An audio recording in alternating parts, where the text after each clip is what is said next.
Assalamualaikum warahmatullahi wabarakatuh. Selamat siang dan salam sejahtera untuk kita sekalian. Om Swastiastu, Namo Buddhaya, salam kebajikan. Anak-anakku sekalian yang saya cintai dan saya banggakan, yang sementara mengikuti proses MPLS dari rumah. Perkenalkan, nama saya Ningsih, sarjana ekonomi, lahir di Biru tanggal 28 Maret 1971, 49 tahun lalu, mengajar di SMA 1 Petasia untuk mata pelajaran ekonomi. Materi yang akan saya antarkan dalam MPLS yaitu program kerja sekolah dan cara belajar efektif. Untuk pertama, kita memulai dengan materi program kerja sekolah. Mengenal program kerja sekolah berarti kita mengawalinya dari pengertian. Program kerja sekolah dapat diartikan sebagai proses perencanaan terhadap semua hal yang berhubungan dengan penyelenggaraan pendidikan di suatu sekolah untuk mencapai tujuan secara efektif dan efisien. Penyusunan program sekolah disesuaikan dengan kondisi sekolah, potensi daerah, kondisi sosial budaya masyarakat, dan kebutuhan peserta didik. Dengan demikian, penyusunan program sekolah tidak boleh menyimpang dan harus relevan dengan visi, misi, serta tujuan penyelenggaraan pendidikan sekolah yang bersangkutan. B. Landasan hukum. Dalam penyusunan program sekolah memiliki landasan hukum sebagai berikut. Yang pertama, Undang-Undang Nomor 20 Tahun 2003 tentang Sistem Pendidikan Nasional. Yang kedua, Peraturan Pemerintah Nomor 13 Tahun 2013 tentang Standar Nasional Pendidikan. Yang ketiga, Peraturan Pemerintah Nomor 20 Tahun 2016 tentang Standar Kompetensi Lulusan. Dan yang keempat, Permendikbud Nomor 21 Tahun 2016 tentang Standarisasi. Kelima, Permendikbud Nomor 22 Tahun 2016 tentang Standar Proses. Keenam, Permendikbud Nomor 23 Tahun 2016 tentang Standar Penilaian.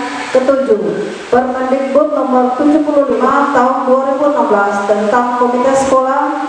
8. Permendikbud Nomor 3 Tahun 2017 tentang penilaian hasil belajar. 9.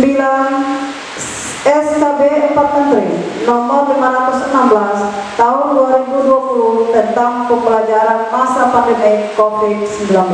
Anak-anakku sekalian yang saya banggakan, yang berikut kita masuk ke poin C, yaitu tujuan penyusunan program kerja sekolah. Untuk tujuan penyusunan program kerja sekolah meliputi: 1. Menyatukan pandangan dan cita-cita seluruh warga sekolah. Kedua, memudahkan dalam melaksanakan tugas pengelolaan sekolah. Ketiga, memudahkan dalam melakukan evaluasi tugas pengelolaan sekolah. Yang keempat, memberikan gambaran nyata sekolah saat ini dan 1 tahun mendatang. Yang kelima, sebagai bentuk laporan tertulis pada masyarakat dan pihak yang berkepentingan. Yang keenam, sebagai bahan kajian bagi pendidik dan tenaga kependidikan. D. Penyelenggaraan program kerja sekolah. Penyelenggara program kerja sekolah yang pertama adalah kepala sekolah dengan uraian tugasnya diantaranya adalah: A. Menyusun perencanaan, B. Mengkoordinasi kegiatan, C. Mengarahkan kegiatan, D. Melaksanakan pengawasan, E. Melakukan evaluasi, dan uraian tugas lainnya. Kedua, wakil kepala sekolah. Wakil kepala sekolah pada SMA Negeri 1 Petasia terdiri atas wakil kepala sekolah urusan kurikulum dengan tugas menyusun program pengajaran, pembagian tugas guru, menyusun jadwal, dan lain-lain. Yang kedua, urusan kesiswaan dengan uraian tugas menyusun pembinaan kesiswaan, melaksanaan pemilihan pengurus OSIS, seleksi peserta didik baru, dan lain-lain. Urusan humas dengan uraian tugas mengatur hubungan sekolah dengan orang tua atau wali, hubungan antar sekolah dan masyarakat. Urusan sapras dengan uraian tugas menyusun rencana kebutuhan sarana prasarana. Yang ketiga, guru mata pelajaran. Yang keempat, wali kelas. Yang kelima, guru bimbingan konseling. Yang keenam, pustakawan. Yang ketujuh, laboran. Yang kedelapan, tata usaha. Dan yang kesembilan, komite sekolah. Yang kedua, setelah kita melihat tentang uraian tugas, yaitu kita masuk kepada cara belajar. Anak-anakku sekalian yang saya cintai dan saya banggakan di rumah masing-masing yang sementara mengikuti MPLS hari pertama, bahwa di dalam melaksanakan proses pembelajaran ada beberapa hal yang menjadi dasar pertimbangan atau kami anjurkan untuk mengikuti petunjuk sehingga pembelajaran itu dilaksanakan secara efektif dan efisien. Di antaranya adalah yang pertama, menetapkan tujuan. Perlu anak-anak ketahui bahwa segala sesuatu yang akan kita capai tidak akan terlaksana dengan baik sebelum kita menetapkan tujuan. Ujung tombak daripada keberhasilan adalah tujuan. Yang kedua, atur jadwal belajar. Buat time schedule, pengaturan waktu belajar sehingga ada jeda antara waktu belajar dan waktu istirahat atau refresh otak. Yang ketiga, buat suasana belajar yang nyaman.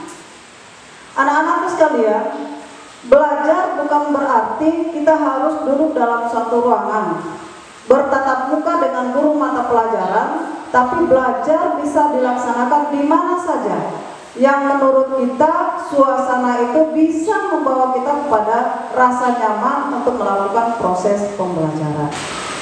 Yang keempat, membuat ringkasan. Perlu kita ketahui, tidak mungkin semua buku kita baca dari A sampai Z atau dari kulit buku paling depan sampai kulit buku yang paling akhir. Untuk memudahkan kita dalam proses pembelajaran, sebaiknya anak-anakku membuat ringkasan per item KD atau membuat ringkasan per item indikator. Kenapa demikian? Dengan membuat ringkasan, maka kita tidak perlu lagi membuka buku secara keseluruhan.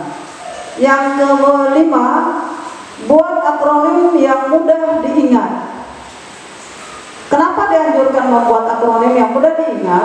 Kalau seandainya kita membuat bahasa yang cukup panjang, maka pengertian yang harus kita hafalkan itu terlalu panjang. Sebaiknya kita membuat tata bahasa yang singkat, yang mudah untuk kita pahami.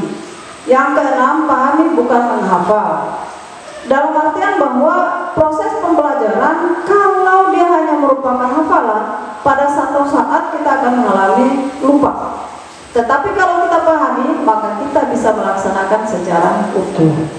Yang ketujuh, jangan malu bertanya. Buang rasa malu sejauh mungkin. Setiap manusia pasti punya kelemahan. Di antara satu kelemahan itu adalah kita tidak mengetahui apa yang orang tahu. Oleh karena itu yang kita tidak tahu perlu untuk ditanya. Yang kedelapan, pantang menyerah. Jangan kita menyerah sebelum kita berbuat. Anak-anakku sekalian yang saya hormati dan saya banggakan, di SMA 1 Petasia itu melakukan proses pembelajaran sesuai dengan SK Gubernur yang mengatur tentang kegiatan belajar mengajar pada masa pandemi COVID-19, yaitu dengan metode daring dan luring untuk tahun pelajaran 2020-2021.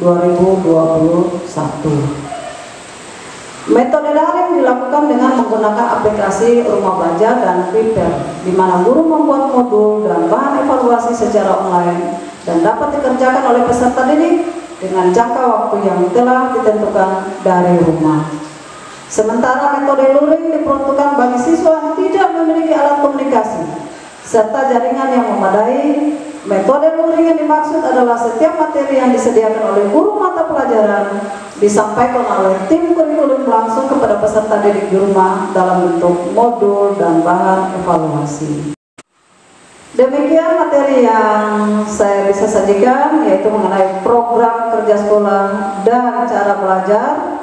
Namun sebelum saya tutup materi tersebut, ada bahan evaluasi yang perlu diselesaikan oleh siswa sekalian di rumah yang nanti akan dikumpulkan kepada panitia. Bahan evaluasi diantaranya yang pertama, berikan uraian tugas wakil kepala sekolah urusan kesiswaan. Yang kedua, berikan penjelasan cara belajar yang efektif dan efisien pada masa pandemi COVID-19.